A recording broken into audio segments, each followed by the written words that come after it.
근골격계 질환이 언제부터 발생되었는지 자네는 알고 있나? 잘 모르겠는데. 나도 잘 모르겠는걸? 그런데 그걸 왜 묻는가?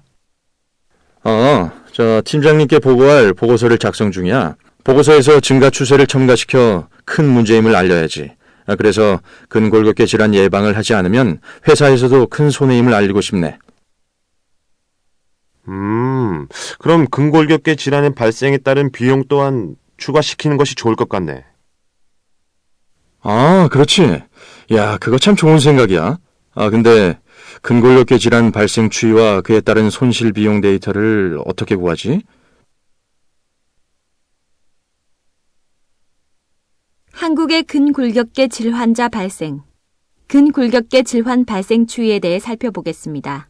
우리나라와 미국의 근골격계 질환 발생 경향을 비교해 보았습니다. 우리나라에서는 1993년 처음으로 근골격계 질환자가 공식적으로 2명이 보고된 뒤 매년 지속적인 증가를 하여 1999년 344건, 2000년 1009건, 2001년 1598건, 2002년 1827건, 2003년 4532건으로 직업병 중 가장 급속한 규모로 증가하고 있습니다. 또한 사망사고 재해자를 제외한 업무상 질병자의 50%를 차지할 정도로 급속한 증가를 나타내고 있습니다.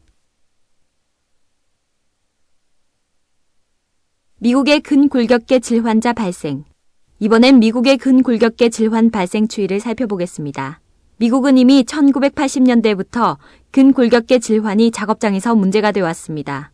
그래서 정부, 사업주, 노동조합, 작업자가 모두 힘을 합쳐 근골격계 질환을 예방하기 위해서 노력을 해오고 있습니다.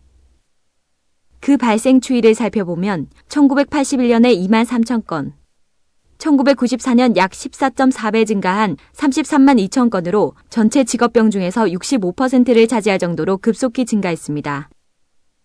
하지만 1995년부터 감소하기 시작해 2000년까지 계속 감소하는 경향을 보이고 있습니다.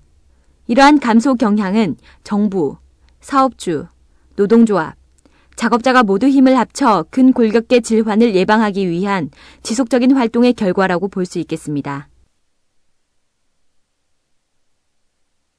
한국과 미국의 근골격계 질환의 발생 경향. 그럼 우리나라와 미국의 근골격계 질환자 발생 추이를 연도를 달리해서 그래프로 나타내 볼까요? 어떻습니까? 연도는 다르지만 미국의 근골격계 질환 증가 추이와 같은 현상을 보이고 있지 않습니까? 미국의 근골격계 질환자 수가 감소 추세로 될 때까지는 오랜 시간과 끊임없는 예방 활동이 있었습니다. 우리나라도 정부, 사업주, 노동조합, 작업자의 끊임없는 노력이 없이는 근골격계 질환을 예방할 수 없습니다.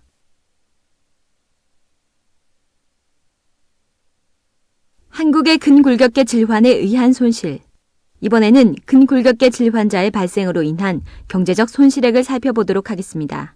2000년 우리나라 근골격계 질환자 1009명으로 인한 직접 손실액은 총 300억 원.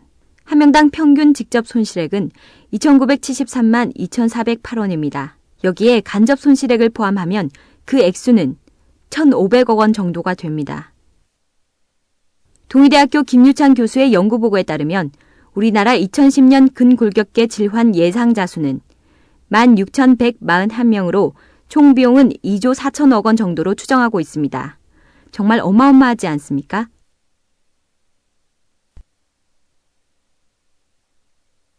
미국의 근골격계 질환에 의한 손실. 우리나라보다 훨씬 먼저 근골격계 질환이 사회문제화된 미국의 경제적 손실도 어마어마합니다. 근골격계 질환으로 인한 작업 손실일이 연간 62만 6천 일이며 50에서 200억 불의 보상 비용을 포함하여 연간 전체 손실 비용이 450에서 540억 불 정도 됩니다. 이는 미국 전체 산업재해 비용 중 3분의 1에 해당합니다. 이처럼 근골격계 질환은 작업자의 건강에 문제를 주는 것은 물론이고 국가 경제에도 엄청난 손실을 발생시키고 있습니다. 따라서 우리는 근골격계 질환 예방에 최선의 노력을 기해야 합니다.